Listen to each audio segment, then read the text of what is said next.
Hallelujah. And so everybody has gone home, those who are not here, a lot of them. Marami sa atin ay, sa mga members ng Lifeway ay umuwi sa Pilipinas.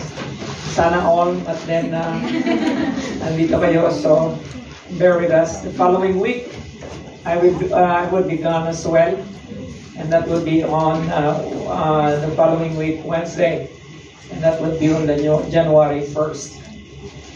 Anyway, turn with me to a familiar verse, and I'd like us to read Matthew chapter 2, verse 1 and 2 only. Kaya po natin ang salita ng Panginoon sa Mateo chapter 2, verse 1 to 2. And let's read. After Jesus was born in Bethlehem in Judea, during the time of King Herod, Magi from the east came to Jerusalem and asked, "Where is the one who has been born King of the Jews? We saw his star when it rose and have come to worship him." May the Lord add more blessing upon the reading of His Word. Let us pray. Panginoon, kami po ay nagpapasalamat sa umagang ito sapagkat Ikaw ay narito. Lord, Ikaw ang reality ng Christmas, Panginoon. Kung wala ka, ay walang Christmas.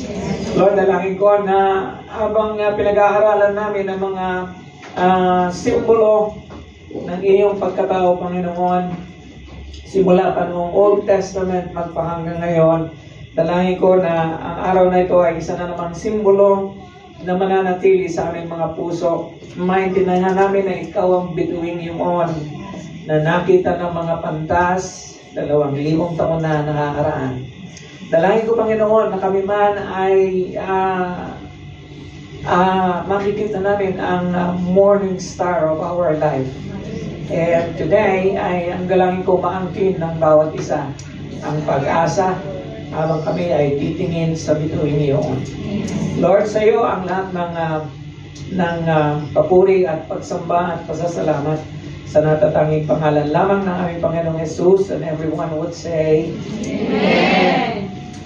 As I have said, we are already familiar with the story of the wise men coming from the east. Amen. The title of our message today is something that is also familiar because it is a song, but I tweaked it a little bit. And the title says, "When You Hope Upon That Star." Noong nakaraang Christmas, I think I also used this passage with a different angle.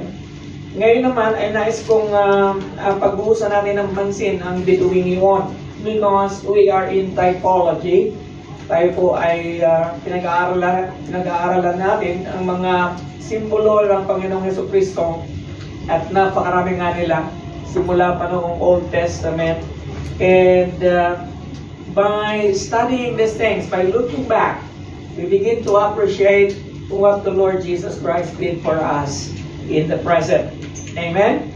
And so, ngayon, ay pansinin natin yung bituing yun. The story of the wise men coming from the east, alam na ninyo na hindi ito 3 kings. So, burahin na ninyo sa inyong isipan na yun ay 3 hari. Hindi po 3 hari ang dumating, kundi mga pantas. Hindi natin alam kung ilan ang bilang nila. Alam natin yung regalo 3. Kaya doon nagkaroon ng isip ang mga nag-interpret noon na 3 hari ang dumating. Ngunit ang katunayan, sila ay mga pantas na ang tawag sa kanila ay mga astrologers. They study the stars. Sa ating panahon ngayon, ang tawag sa kanila ay astronomers. Now, they came, sa text natin minasa, they came to worship Him. And naparami pong katanungan, and this is one of the most controversial story in the Bible that a lot of people are asking. But anyway, more on that later. Isa munang trivia. Did you know that our Christmas lantern in the Philippines, the parol that we make into a star, right, was introduced in the Philippines since 1600. Hello? Did you know that? No. Okay? And it was the Spaniards who introduced it to us, of course. They were trying to colonize the Philippines, bringing the religion of Christianity, Catholicism, and introduced me ito during Christmas. May parol na noong 1600 pa. And then, you know, na even until today, there will be probably millions of parol all over the Philippines. Yes. But, including you and me, since the time we have paroles, and we see that star, do we even are conscious that that star is the Lord Jesus Christ? It has something to do with the coming of the Lord Jesus Christ. Para sa atin yun ay palamuti lamang. Para sa atin yun ay something to hang on our windows, something to hang on our door, and even in the yard. But how many do you think in the Philippines would consider this star as the star of Bethlehem? No one. Amen? And so, ang isang bagay daw, pagka nawawala ang meaning, ay wala rin significance. Yes. Amen? It is nothing but a palamuti ng ating mind. But I want you to understand at the outset that the Bible talks about that star. Long before the Magi even came to Bethlehem, it was already prophesied by Balaam. Of all the prophets, si Balaam pa ang pinili ni Lord. Hindi ko alam kung bakit. But anyway, sabi ni Balaam, I see him but not now. Nakikita ko na siya. Probably Balaam is having a vision. Okay? Nung panahon na sinabi niya ito, may nakita siyang vision. And sinabi niya, I see him but not now. I behold him but not near. Nakikita ko siya, ngunit hindi siya malapit. And then he said, a star. May isang bituin na that is going to come forth from Jacob na lalabas sa kay Jacob. And sabi niya, a scepter, isang scepter shall rise from Israel. And when you talk about scepter, the one that kings and queens are holding as a symbol of power, it is a symbol of royalty. A scepter shall rise from Israel. And I want you to notice this. And not star is going to crush the forehead of Moab. Does that ring a bell on you? Do you still remember that the serpent is going to be crushed on the head by the seed of the woman? Here it is again. Amen? Andito na naman siya. And not unless, you know, kung hindi natin pag-aaralan ito, there are a lot of things that are not so obvious in Scripture, and yet it is resonating every time the prophets would speak, and they only talk about one person that is coming, and it is the Messiah, and his name is Jesus Christ. Amen? Hello. Hallelujah. And so, it is not only uttered by Balaam, that star that is coming, but it is also proclaimed by John the Revelator himself. In Revelation chapter 22 verse 16, here is Jesus introducing himself. I, Jesus, ako si Jesus, have sent my angel to testify to you these things in the churches. I am the root and the offspring of David, the bride and morning star. Amen. And so there is no other star that is spoken of in the Bible but the Lord Jesus Christ. This morning, my goal is for us today to put our hope in that star. Hence, the title of our message, When You Hope Upon That Star. Gusto ko na ngayon, sa ating panahon ngayon, especially this year and the coming year is about to end, and we are anticipating a brand new year. I want us to hope on no one else but the Lord Jesus Christ. He is the star of your life. Amen. Sana nga ay maging bituin siya ng iyong buhay sa darating na taon. We are in the midst of a lot of crisis. Para bang Di na natin pinapansin ang crisis kasi araw-araw na natin naririnig, di ba?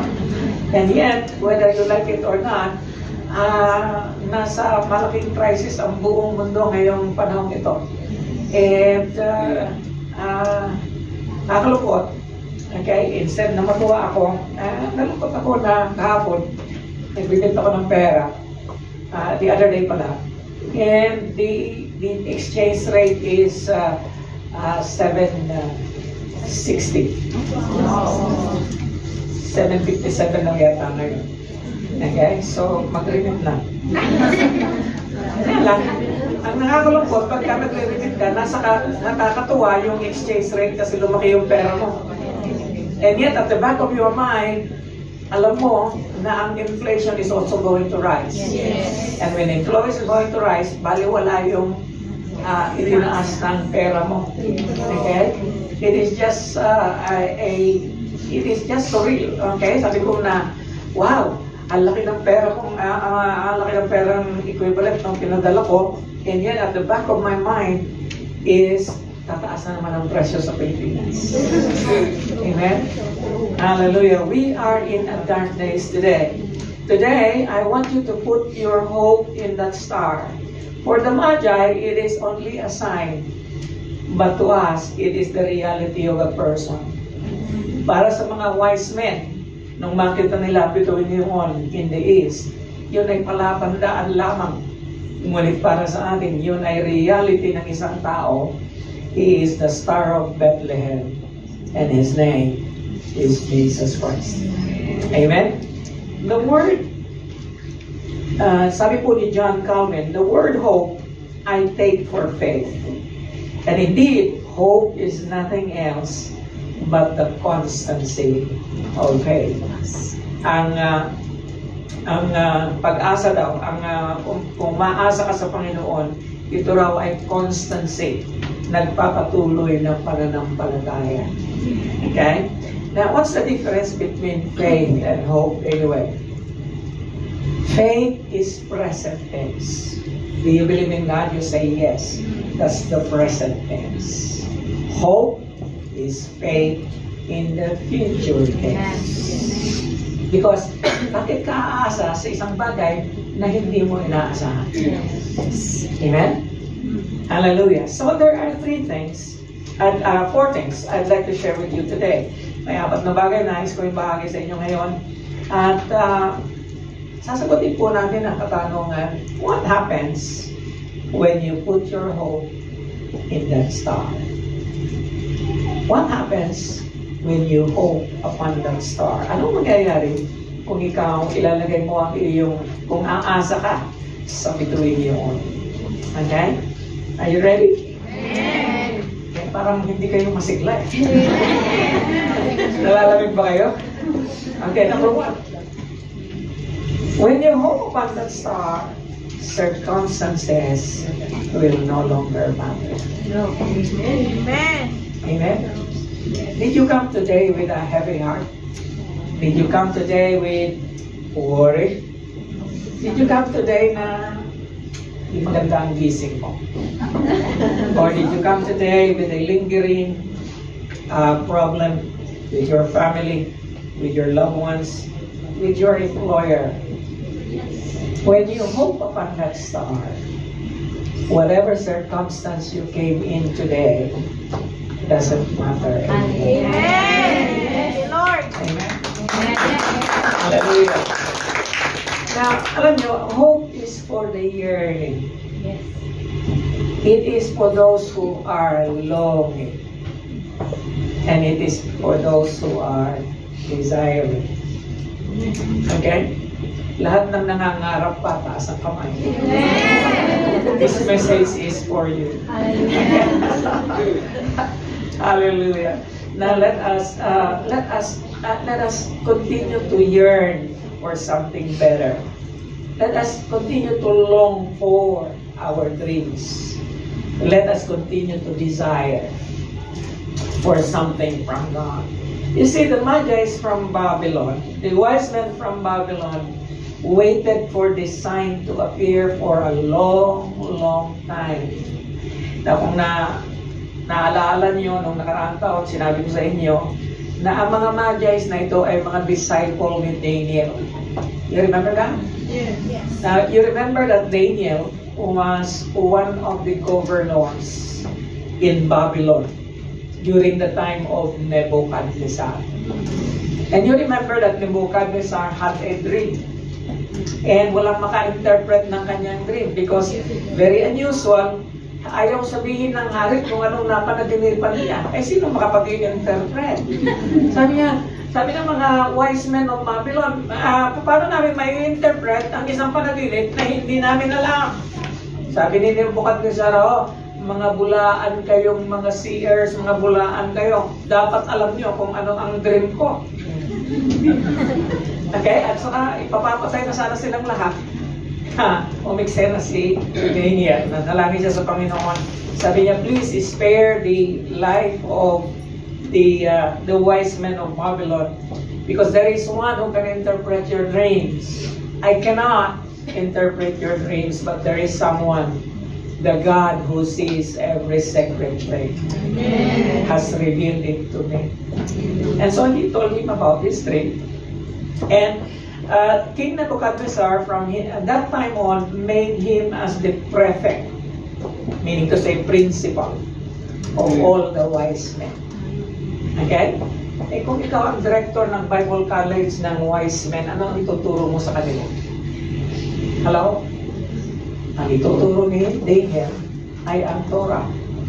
Okay? And most probably, he told them about the prophecy of, yung binasa na natin kanina, the prophecy of Balaam. And so they became a close-knit of wise men. They begin to believe in God. And these wise men, okay, when they saw that star, they ventured into something that is unthinkable. They have to travel. The circumstances that involve the going to Jerusalem is quite arduous and kinakailangan paghandaan ng mabuti. In the first place, hindi lang na wala pang MTR nung panahon yon, of course. And so, kung nakita niyo na ito last year, pakita ko na naman sa inyo, this is the possible route of the wise men from Babylon. 900 miles. Okay? Nakasakay sila sa kamelyo, 120 days trip. Okay? Hello? Eh tayo nga, mag-picnic lang, ang dami nyo ng dala. Okay? Sila 120 days. Alam nila kung gaano katagal sila pupunta doon. And this is the road that they took until they reached Jerusalem. They came, they spared no effort in pursuing that star. They came looking, they came to behold and worship the King of the Jews. Hallelujah. And so, mga kapatid, your circumstances does not matter. You don't have to be a wise man to hope in that star. Okay, I believe you are far better educated and far better than the wise men because you have heard so much about who the Lord Jesus Christ is. And by now, hindi ka lang wise men, you are already sanctified wise men. And you know better. Napakarami ng pagkakataon na the Lord has bailed you out. And it is no longer hard to put your hope in Him. To put your trust in Him, to put your faith in Him. Hallelujah. Now, these Gentile wise men from far off in the east traveled a long distance, okay, to find the Messiah.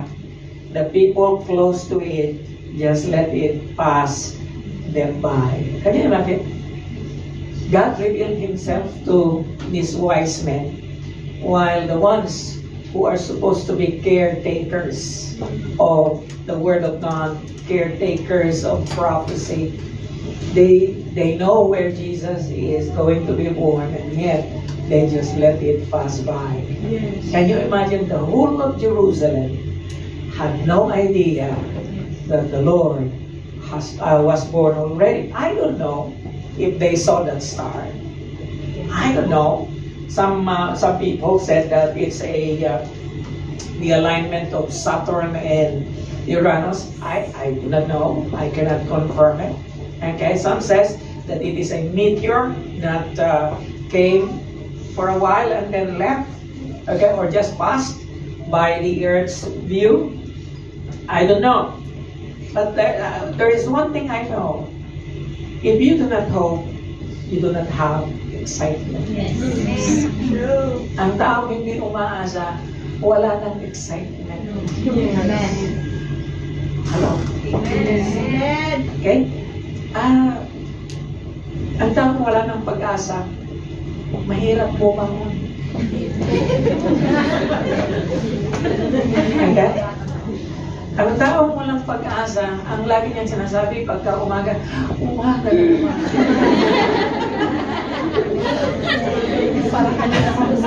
Parang ikaw yung kanilang umaga. Hindi ngayon dahil dayo mo ngayon. Okay, or pag-uwi mo mamayang gabi, gabi na naman. Kasama ang mundong yun nga, no? There is no excitement. There is no looking forward to. There is no anticipation to those who do not hope. Amen? Ikaw ba? Nag-anticipate pa? Yes. Ikaw ba? Looking forward Amen. to your retirement? Yes. Hallelujah. One of the best examples for hope in the Bible is Abraham. And one of the passages that I like most is this one. Sabi nga, against all hope, Abraham in hope believed. It was hard for me to understand that. Umaasa pero against ng inaasahan. Hello? Sometimes it's hard to understand, right? Yes. I read it in the NLT and it is made more clear. Ang sabi doon, against all odds. Again? Against all odds. Laban sa lahat ng mga negative things that is going to happen. Abraham in hope believed. I like that. Maraming nakaka-discourage na bagay sa buhay natin, di ba? Yes. Okay? Ang dami nagdi-discourage sa atin, panahon, edad, okay, employer natin nakaka-discourage, asawa, minsan mga anak, nakaka-discourage din, di ba? And minsan, yung gusto mo mangyari, hindi nangyayari. And yet, magpapatuloy ka pa ba? Tuloy. Aasa ka pa ba? Against all negative circumstances, against all impossibility. What are those impossibilities in the life of Abraham? When God promised him, you see, Abraham, I'm going to give you a son. Sabi siguro ni Abraham, how comes?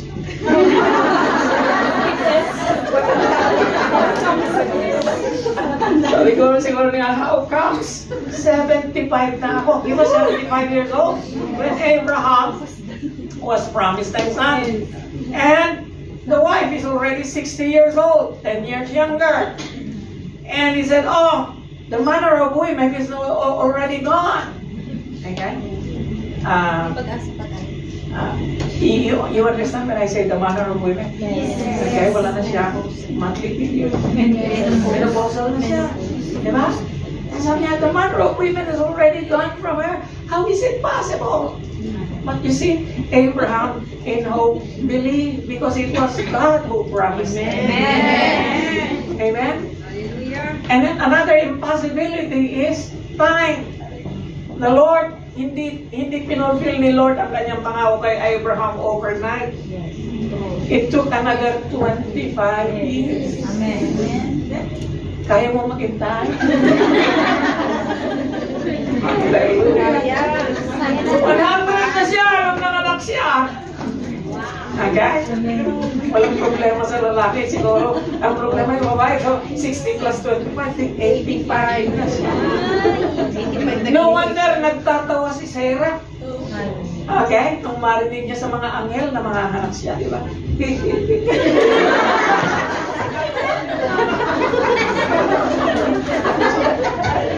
Nasa tent siya, na-overhear niya yung pag-uusap ng anghel at saka si Aaron niya. Okay? Hallelujah. And yet, Abraham, against all hope, believed. And so, what is the result of that hope? He became the father of many nations. Hindi na nakita ni Abraham na ang kanyang mga ang pangako ng Diyos na magkakaroon siya ng kasing dami ng mga bituin sa langit na mga anak at kasing dami ng buhangin sa dalampasigan. Sapat na makita niya na ipinanganak si Isaac. Amen? Hallelujah. And so, si Bill Wright, isang American evangelist, siya yung nag-formulate ng famous evangelism tool na 4 spiritual laws. If you still remember. Yes. Sabi niya, when with God, life is an endless hope. Kung ikaw ay nasa Panginoon, ang buhay mo ay walang katapusang pag-asa. Ngunit kung wala ang Diyos, ang buhay ay kawalan ng pag-asa. Hopeless end. That brings us to the second. When you wish upon that star, circumstance does not matter. The star bands will be there. Okay? The enemy is very conscious about your hope. Allergic siya sa hope mo. And so he is going to do everything in his power to disturb the plans of God, or thwart the plans of God. When King Herod heard this, ano reaction niya? He was disturbed, and all Jerusalem with him. Sa Bisaya pa, nalisang siya. Okay? May sa Tagalog lang. Okay. Nagambala. Pero mababaw na kahulugan yung nagambala. Anyway, King Herod heard this, and he was disturbed, and all Jerusalem with him. And then, when he had called together all the people, the chief priests and the teachers of the law, he asked them where the Messiah was to be born. In Bethlehem in Judea, they replied, for this is what the prophet was written. But you, Bethlehem, in the land of Judah, are by no means least among the rulers of Judah. For out of you will come a ruler who will shepherd my people, Israel. Now Herod was not troubled about the star, but because the Magi told him, and he heard it from their mouth, the announcement, the King of the Jews has been born. Yes.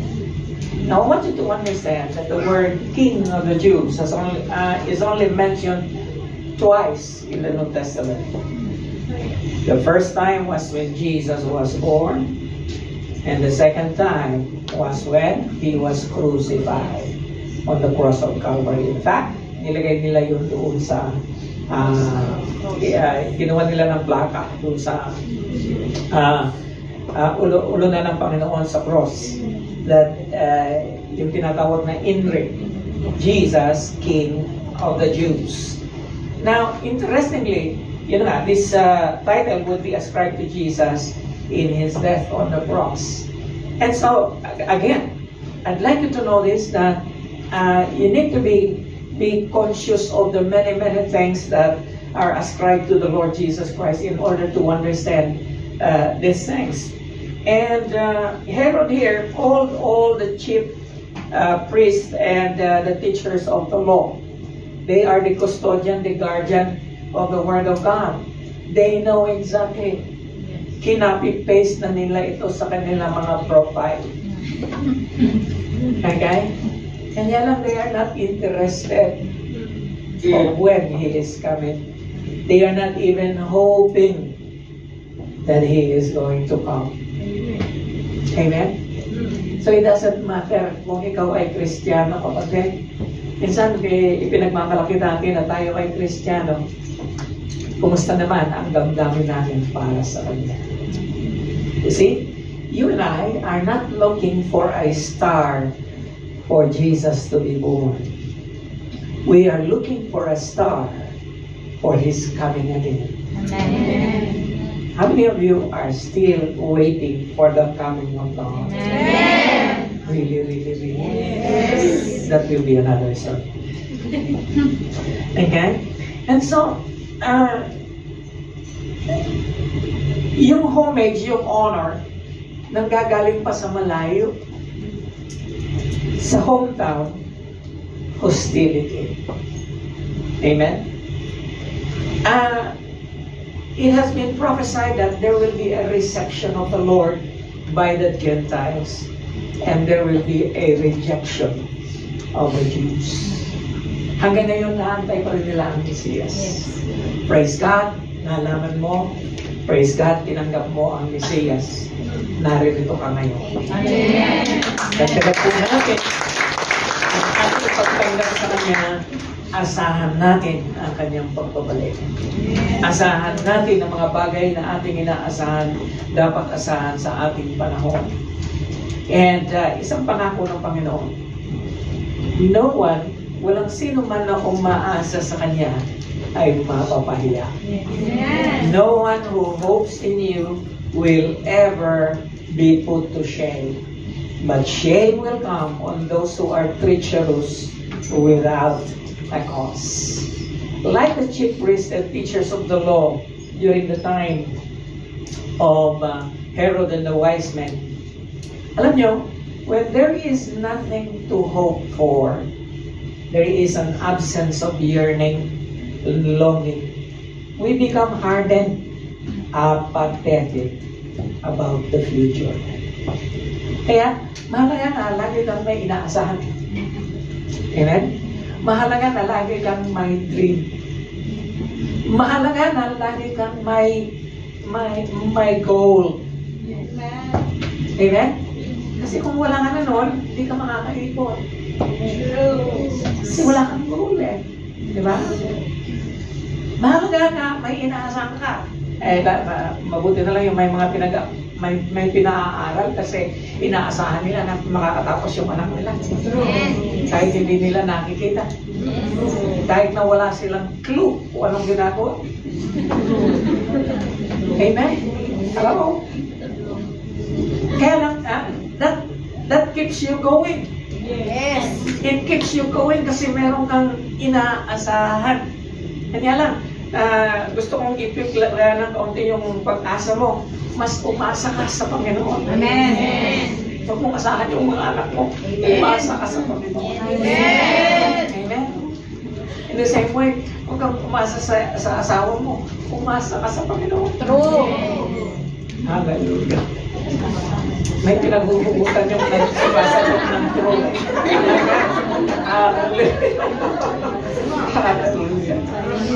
And it doesn't matter.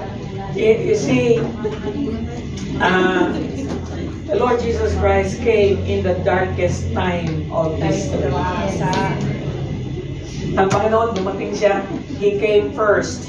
When He first came, He came at the darkest point in history. Okay?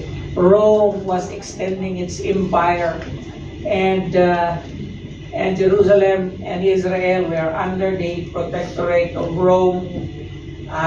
They were subjects to Rome. They were persecuted, especially those who are in the faith.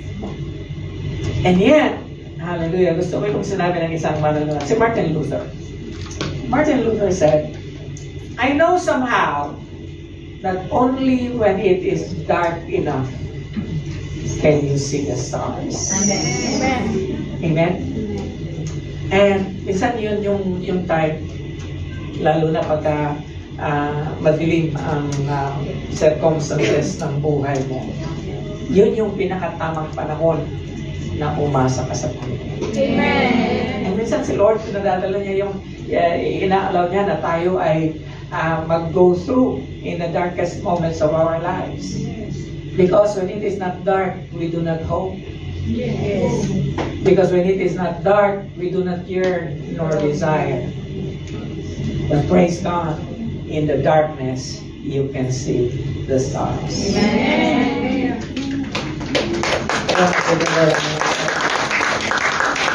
Hope means hoping when things are hopeless, or it is of no virtue at all. As long as things are hopeful, hope is merely a flattery. I like that. Pagka hopeful daw ang situation, hope is merely a flattery. But hope means hoping when things are really hopeless. Because it has no value when when things are hopeful. It is when everything is hopeless that the true hope begins to be a strength. Amen? Hallelujah. There is a word by Paul in Romans 12:12. He says, let us be joyful in hope. You see, hope is not supposed to be something na hindi masaya or hindi, pagka nag-hope ka, dapat meron kang joyful anticipation. Okay? Patient in affliction, faithful in prayer. Amen? Hallelujah. That brings us to the third. Are you still with me? Yes. What happens when you put your hope in that star? Guidance will be given. Then Herod called the Magi secretly and found out from them the exact time the star had appeared. He sent them to Bethlehem and said, go and search carefully for the child. As soon as you find it, report to me, so that I too may go and worship him. After they had heard the king, they went on their way, and the star they had seen when it rose went ahead of them until it stopped over the place where the child was. Now, all throughout the 120 days that they were traveling, the Magi's did not see the star. Yung pagsikat nung bituin yun, isang beses lang nilang nakita doon sa Babylon as a sign that the King of the Jews, the Messiah, was born already. Otherwise, this particular passage is not going to be there anymore. Nag-appear uli yung star after Herod already told them na, oh, it's in Bethlehem. Okay? He sent them to Bethlehem. And then, the star they had seen when it rose from the east went ahead of them until it stopped over the place where the child was. Now, bakit natin masasabi yun?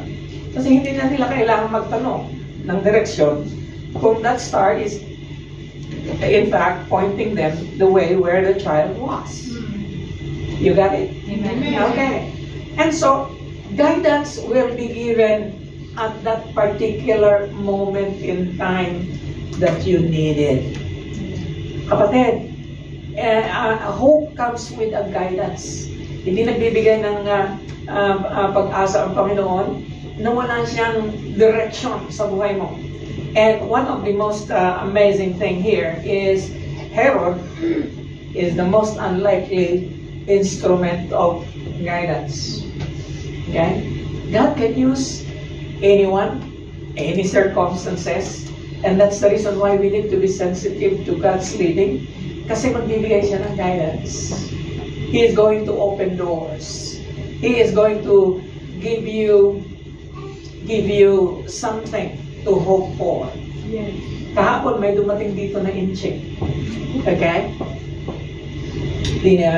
Kumatok siya dyan and hinanap niya ako. Sabi niya, hindi na siya nagpaligoy-ligoy pa. Sabi niya, yung pitaka ko at lahat ng aking yung aking bag, nandun yung pitaka ko, lahat ng aking mga documents, ninakaw. Okay? Sabi ko, alam mo, pagka ganun ang unang bati sa'yo, wala pang good morning. Okay? Masama ka ng isip mo eh. You understand? Yes. And yet, sabi niya, I am a Christian. And then sabi niya, mabuti na lang yung mobile phone ko, hawak-hawak ko. Yung pala sa bus, nakatulog siya. Yung bag niya nasa tabi, kinuha siguro nung katabi niya. Okay? Galing siya sa Guangzhou, China. Sabi niya, I'm a Christian from Guangzhou. I need to be back today sa Guangzhou. I don't have money. Pinakita niya yung laman ng pera niya, mga coins lang. And then sabi niya sa akin, I really need $150 for a train ride from here all the way to Guangzhou. Okay? $150 lang. Ngayon, napansin ko siya na parang wala pa siyang paligid. And parang hindi pa siya nag-toothbrush. Kasi inamay ko siya. Hindi ako bibiro. Just for you to see the situation. And then he said something. And the reason why I am here is because the first thing that I searched on my mobile phone, sabi niya, kaya yung mobile phone niya, walang battery. Can you please plug it in, please? So, pinlug ko siya.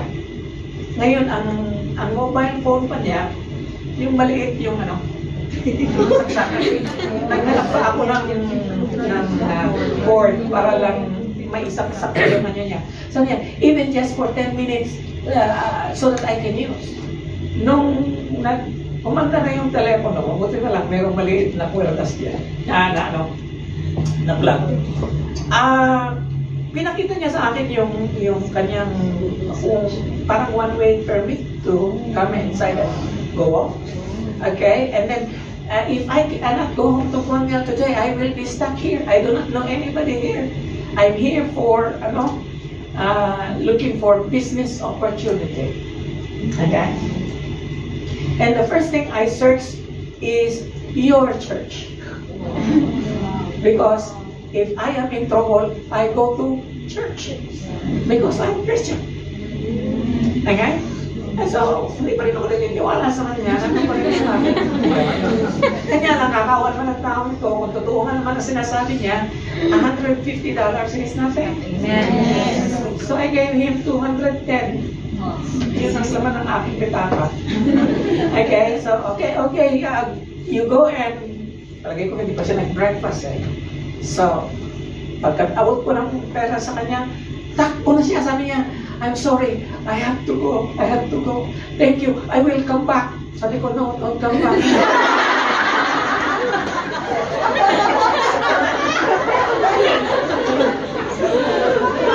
No need to come back lang, no need to come back. Kasi gusto niya babayaran daw niya ako. I will come back on Tuesday. I will pay you. No need lang. Takbo na siya. And suddenly, I just begin to realize na that person had hope. Yes. Siguro kung ako sa akin nangyari yun, hindi ko alam kung anong gagawin ko. Yes. And yet, binigyan siya ng wisdom ng Panginoon. Okay, sabi niya, galing ako dyan sa MTR. Okay, siguro sumakay siya ng train. Okay, kasi nandiyan yung train papunta ng China, di ba? And sabi niya, I do not even know this place, but I Googled, and the church is just here. So, bakit siya? Okay? Now, is he telling the truth? I don't know.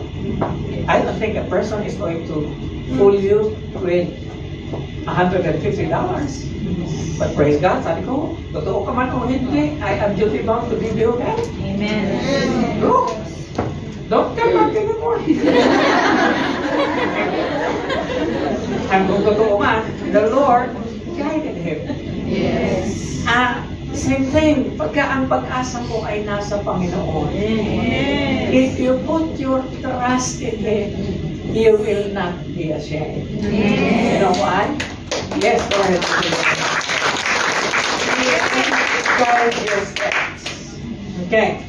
Gusto ko ang sinabi ni Max Lucado. Sabi niya, in order to find Jesus, every one of us needs direction. Hindi mo nakilala ang Panginoon na walang nag-lead sa iyo. God gives it. The story of the wise men shows us how. The star was sign enough. The star sign was enough to lead the Magi to Jerusalem. But it took the scripture to lead them to Jesus. Amen? Why? Because of the most unlikely instrument for guidance, the teachers of the law. Okay? They told them that the Messiah is going to be born in Bethlehem. By the way, this is exactly the passage that they read in Micah 5:2. But you, Bethlehem Ephrathah, though you are small among the clans of Judah, out of you will come for me one who will be ruler of Israel, whose origins are from of old and from ancient times. Now, in the book of Psalms, sabi ni Derek Cruz, I made another discovery. God Himself laughs. Okay? His laughter is not, however, a reaction to something comical. No. But rather an expression of triumph over his enemies. When a wicked man plots against a righteous man, the Lord laughs at him, for He sees that his day is coming. So wag ka, anong ibig sabihin nito? Huwag kang mag-alala kung you are in your darkest moments, tapos meron ka pa yung taga-usip. Yan? Double joker yun eh. Nahihirapan ka na, tapos may nag-uusap pa sa'yo, okay? Or sa case ng Magi, iba ang layunin at hangarin ni Herod. Yes. Ang hangarin ni Herod ay malaman niya kung matukoy niya kung saan naroon yung ipinanganak na Mesias. And he is going to kill him. Yes. And you remember na pinapatay na niya ang lahat ng mga babies sa Jerusalem from newborn until 2 years old.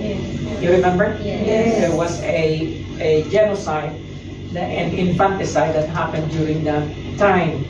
And you know that because of that, the Lord Jesus Christ and His family, Mary and Joseph, had to leave Jerusalem and go to Egypt. Remember? Yes. And then, nung marinig na nila, patay na si Herod. Amen? That is God laughing at your enemies. Hallelujah. Amen? Amen. That is how God laughs at your enemies. Kaya huwag niyo pag-isipin ko sino yung enemy na mamamatay. Alam na sa Lord kung sino yun. Sino yun? Alam? Hindi ako nanunukoy ng sino man. Okay? Hallelujah. This brings us to the last but not the least. Okay. The last but not the least. Jubilance will be its end. Rejoicing. Amen. Joy is the end of those who hope in God. Amen. When they saw the star, they were overjoyed. On coming to the house, they saw the child with his mother Mary, and they bowed down and worshipped Him. Then they opened their treasures and presented Him with gifts of gold, frankincense, and myrrh. And having been warned in a dream not to go back to Herod, they returned to their country by another route. The fulfillment of hope is rejoicing, Amen. jubilation. The fulfillment of hope is rejoicing, gratitude, and thanksgiving. May our Christmas be filled with rejoicing, gratitude, and thanksgiving. Hallelujah. Lagi kong naalala si John Piper.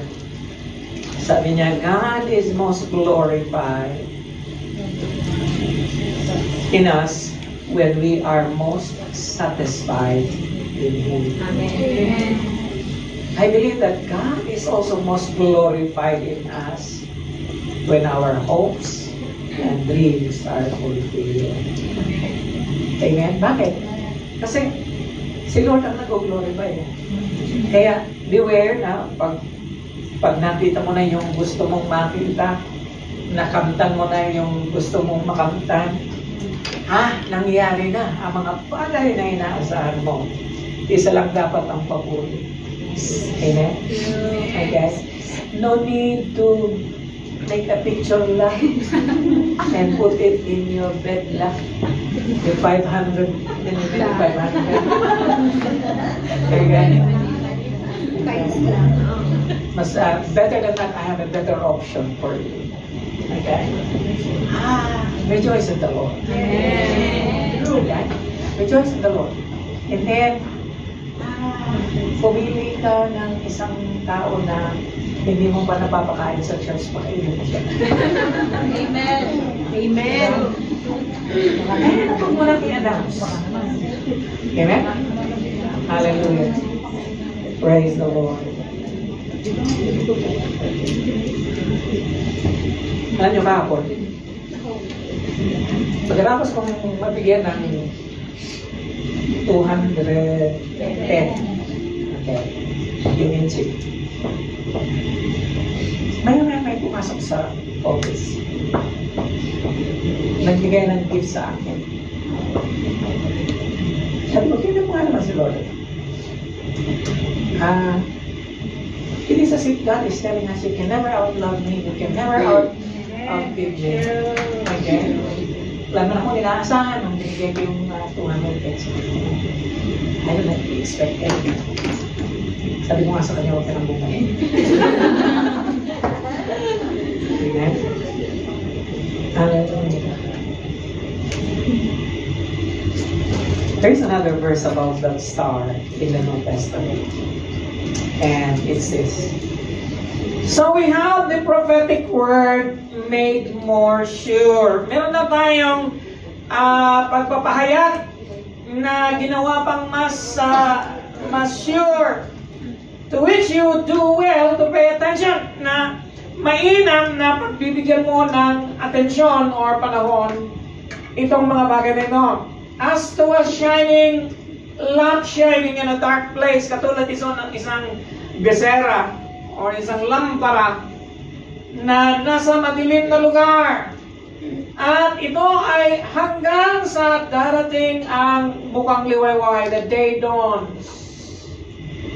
And that the morning star, Jesus is our morning star. Amen. Ang bituin yun ng umaga will rise in your hearts. Now, seems to be that this particular passage is quite enigmatic. Parang hindi mo siyang maintindihan, and yet it tells something about hope. God gives us this hope in a form of a light, and suddenly we are in a dark place, and we wait until the morning sun comes. That morning star will dawn in your hearts. There are times that we need to wait, and it is always in the waiting that we are bogged down. Yung nag-iintay tayo na parang nag-iintay ka nang wala. And yet, deep in your hearts, you know, may pinanghahawakan kang pangako ng Diyos. Amen. Hallelujah. And God is going to make it good for you. Amen. Amen. Hallelujah. Two more and we're done. Let us be alert to the season in which we are living.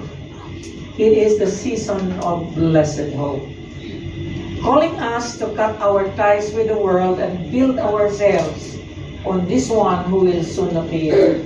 He is our hope, a blessed hope, enabling us to rise above our times, fixing our gaze upon Him. Mas lalo na sa ating panahon ngayon, we are no longer waiting for the same star that the Magi's have waited in the past. We are waiting for that star with a different significance.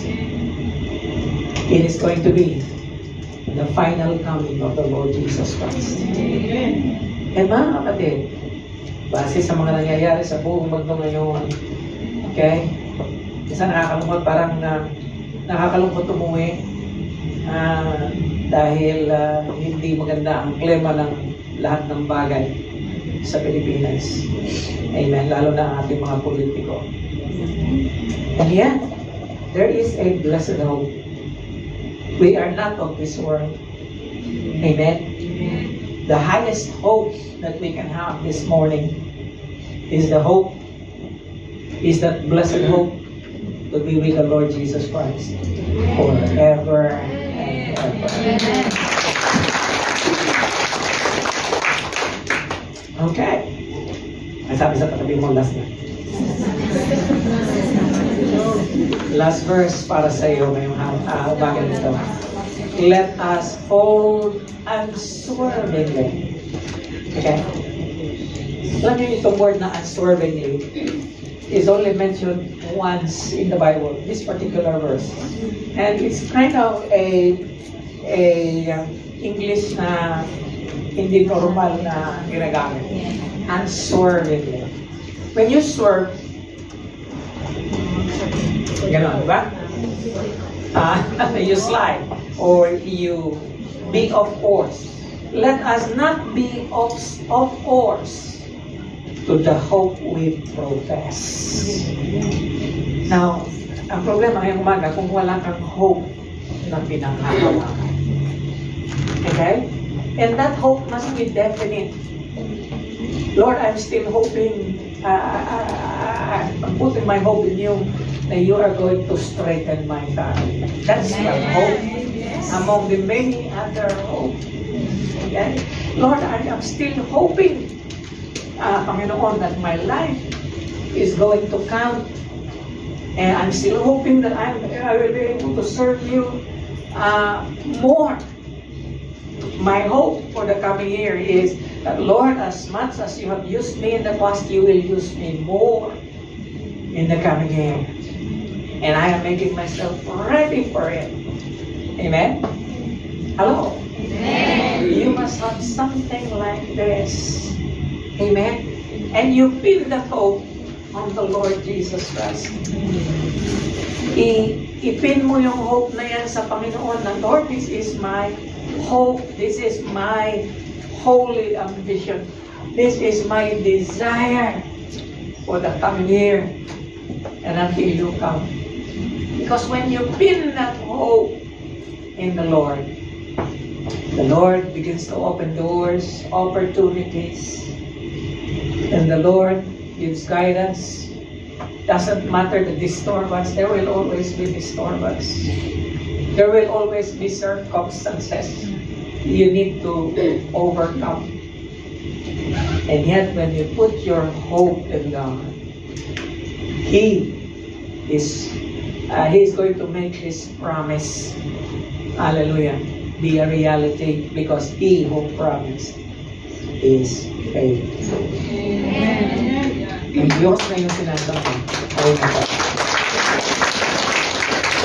Pwede mo mapakakasa, kapatid, hindi sa Panginoon na matuwa. Shall we all rise? Hallelujah, Lord. Great and awesome God. Great and awesome God.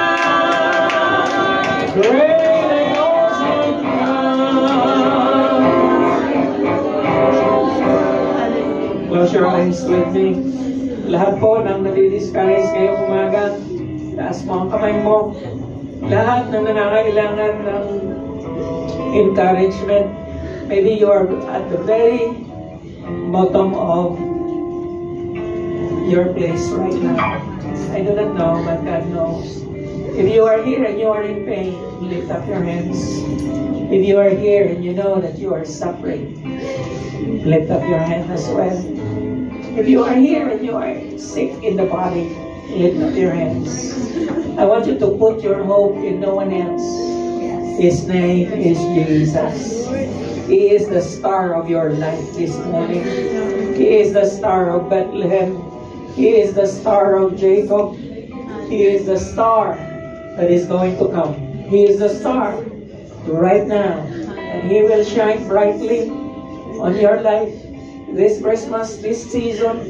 Kapatid, put your hope in God. As you lift up your hands, sabihin mo sa Panginoon, Lord, ako ay aasa sa iyo. I will put my trust, I will put my hope in you. Lord, Ikaw ang aasahan ko, hindi ang aming sarili. Ikaw ang aasahan ko, hindi sino man. Lord, Ikaw ang aasahan ko, Panginoon, ngayon at habang panahon. Lord, ay Ikaw ang aking aasahan. My hope is in you, Lord. Hallelujah. This is your prayer this morning. Ito ang iyong prayer ngayong umaga nito. Sumunod ka sa akin. Panginoon, salamat po sa buhay na walang hanggan. Lord, salamat po, Panginoon, sapagkat Ikaw ang tanging pag-asa namin. Lord, salamat po sapagkat Ikaw, sa iyo nanggagaling ang lahat. Sa iyo nanggagaling, Panginoon, ang lahat. Panginoon, maging ang aming hininga, ang aming buhay, sa iyo nanggagaling. Lord, sino ang aking aasahan? Sino ang aking aasahan, Panginoon, kundi Ikaw? Lord, to whom else shall we go? You have the words of eternal life. Lord, to whom else? To whom else? Sino Panginoon ang aasahan namin kundi Ikaw? Ikaw, Panginoon. Ikaw. I pray that your people this morning will hope against hope. That they will hope against all odds. That they will hope against all difficulty. That they will hope against all impossible things. That they will hope, Lord, even if it is not there. Lord, Panginoon, salamat mo. Dalangin ko na ang pag-asa nito, bubuhayin mo sa puso ng bawat isa. Lord, that no one is going to be discouraged anymore. That no one is going to be discouraged anymore. Lord, lalabas sila sa bulwagang ito, Panginoon, na may panibagong galak at pag-asa. Lord, salamat po. Lord, Ikaw ang Diyos na kung kami ay aasa sa iyo, hindi kami mauunsyamin. Lord, you promised that we are not going to be frustrated. You promised, Lord, that you're going to heal. You promised, Lord, that you're going to open doors of opportunity. You promised, Lord, that there will be healing, that there will be, oh God, strength, that there will be wisdom. I pray that everything that your people need this morning will be granted to them right now in the name of Jesus. Lord, patawad po na maraming mga panahon na hindi kami umaasa sa iyo. Patawad po, Panginoon, sa aming mga pansariling pagsisikap. Lord, minsan ay mas umaasa kami sa magagawa namin kaysa sa magagawa mo. Panginoon, salamat po. Salamat na sa pagtutuwid mo sa aming damdamin, sa aming mga kaisipan ngayong araw na ito. Sapagkat alam namin, Panginoon, you can do and you can make a difference, Lord, in our situation even right now. Lord, salamat po sa lahat ng nalulungkot sa panahon ito, sa lahat ng nadi-discourage, sa lahat ng nabibigatan, sa lahat, Panginoon, na nawawalan ng pag-asa. Salamat, Banal na Espiritu, sa iyong pag-aliw. Salamat, Panginoon, sa iyong mga pangako. Salamat sa mensahe na aming narinig. Salamat sa panibagong kalakasan, panibagong karunungan, panibagong inspirasyon, panibagong pananaw, panibagong bukas, panibagong pangako. Tunay nga, Panginoon, na ikaw ang bituin yun. Ang bituin yun, Panginoon, noon, ngayon, at magpakailan pa man. Hallelujah. Sa iyo ang lahat ng papuri at pagsamba Sa napakatamis na pangalan ng aming Panginoong Jesus, and everyone would say, Amen. Palakpakan po natin ang Panginoon.